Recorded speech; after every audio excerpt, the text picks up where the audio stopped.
Bismillahirrahmanirrahim. Assalamualaikum warahmatullahi wabarakatuh.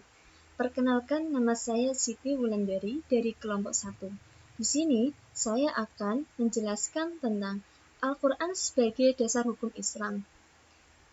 Nah, Al-Quran adalah kalam Allah yang diturunkan kepada Rasulullah Muhammad SAW melalui malaikat Jibril. Diawali dengan surah Al-Fatihah dan diakhiri dengan surah An-Nas, dan membacanya merupakan ibadah. Allah menurunkan Al-Quran kepada umat manusia melalui Nabi Muhammad SAW sebagai kitab suci terakhir untuk dijadikan pedoman hidup manusia. Mayoritas kandungan Al-Quran merupakan dasar-dasar hukum dan pengetahuan. Manusialah yang berperan sekaligus bertugas menganalisa, merinci, dan membuat garis besar kebenaran Al-Quran agar dapat dijadikan sumber penyelesaian masalah kehidupan manusia. Allah Subhanahu wa Ta'ala menurunkan ayat pertama Al-Quran pada bulan Ramadan. Al-Quran diturunkan secara berangsur-angsur selama kurang lebih 23 tahun. Sebagian meriwayatkan Al-Quran turun selama 22 tahun, 2 bulan, dan 22 hari. 13 di Mekah dan 10 tahun di Madinah. Al-Quran diturunkan di 2 tempat, yaitu di Mekah atau biasa disebut dengan surah Makkiyah, dan di Madinah atau biasa disebut dengan surah Madaniyah. Periode diturunkannya Al-Quran: 1. Periode Mekah pertama selama 4 sampai dengan 5 tahun. Pada masa ini, dakwah Islam masih terbatas pada ruang lingkup yang kecil, dan ayat yang diturunkan pun pada umumnya membahas tentang pelajaran bagi Rasulullah SAW untuk membentuk kepribadiannya, pembahasan tentang dasar-dasar akhlak Islamiyah, dan lain sebagainya. 2. Periode Madinah kedua selama 4 sampai dengan 9 tahun. Pada masa ini, dakwah Islam sudah mulai terbuka. Ayat-ayat yang diturunkan pada masa ini umumnya tentang kewajiban seorang muslim, pembatasan tentang keesaan Allah, pembahasan tentang hari kiamat, serta ancaman dan kencaman kepada orang musyrik yang mempunyai perilaku buruk. Materi selanjutnya akan disampaikan kepada teman kami, yaitu Andari. Kepadanya kami persilahkan. Saya Andari Elena Harani akan menyampaikan materi berikutnya tentang Al-Sunnah sebagai dasar dan hukum. Al-Sunnah adalah sumber hukum Islam kedua setelah Al-Quran yang mempunyai 3 fungsi. 1. Memperkuat apa yang telah ditetapkan Al-Quran. 2. Memperjelas atau merinci apa yang telah digariskan Al-Quran. 3. Menetapkan hukum yang belum diatur oleh Al-Quran. Sunnah biasanya juga disebut hadis. Menurut Harfiah, kata sunnah berarti adat istiadat. Menurut definisi, sunnah adalah sesuatu yang merupakan perkataan, perbuatan, dan penetapan Rasulullah SAW. Sedangkan hadis menurut usul fikih adalah segala sesuatu yang disandarkan kepada Nabi Muhammad SAW, baik berupa perkataan, perbuatan, maupun takrir Nabi yang berpangku dengan hukum syara'.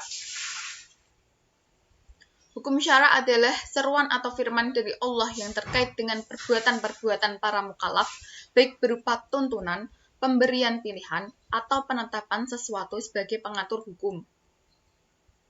Dalam kajian hukum Islam, pengidentifikasian, pemilahan, penelusuran, dan penelitian mengenai hadis-hadis yang berkaitan dengan hukum biasa disebut hadis ahkam. Hadis ahkam adalah koleksi hadis Nabi Muhammad SAW seputar hadis-hadis tentang hukum Islam, seperti hadis tentang hukum toharoh, hukum sholat, hukum zakat, hukum puasa, hukum haji, hukum jenazah, hukum nikah, hukum jinayat, hukum jihad, hukum makanan dan minuman, hukum sumpah dan nazar, hukum pengadilan, dan lain-lain. Kesimpulannya, hadis ahkam adalah hadis-hadis yang dari kandungannya dapat diperoleh atau digali hukum syar'i, hadis yang layak digunakan sebagai dalil atau landasan hukum syar'i, baik yang bersifat taklifi atau wad'i.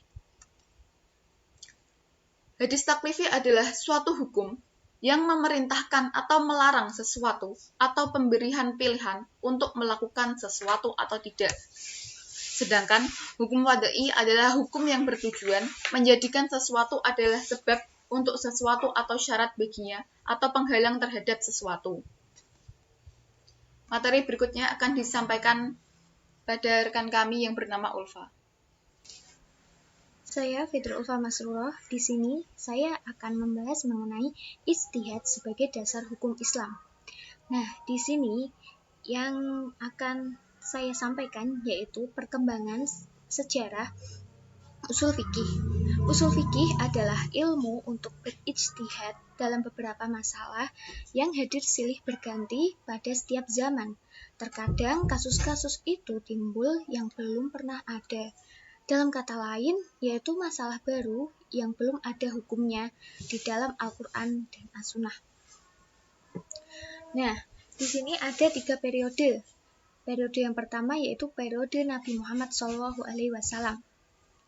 Pada masa Nabi Muhammad masih hidup, seluruh permasalahan fikih atau hukum Islam dikembalikan kepada Rasul. Pada masa ini dapat dikatakan bahwa sumber fikih adalah wahyu Allah Subhanahu wa Ta'ala. Namun demikian juga terdapat usaha dari beberapa sahabat yang menggunakan pendapatnya dalam menentukan keputusan hukum. Salah satu teori usul fikih adalah jika terdapat permasalahan yang membutuhkan kepastian hukum, maka pertama yang akan mencari jawaban keputusannya di dalam Al-Quran, kemudian hadis. Jika dari kedua sumber hukum Islam tersebut tidak ditemukan, maka dapat berijtihad.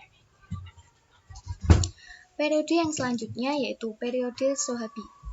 Pada periode sahabat ini, dalam melakukan ijtihad untuk melahirkan hukum, yang pada hakikatnya para sahabat menggunakan usul fikih sebagai alat untuk berijtihad. Masa sahabat sebenarnya adalah masa transisi dari masa hidup dan adanya bimbingan Rasulullah SAW ke masa Rasulullah SAW tidak lagi mendampingi umat Islam. Dan yang ketiga yaitu periode Mutaqaddimin.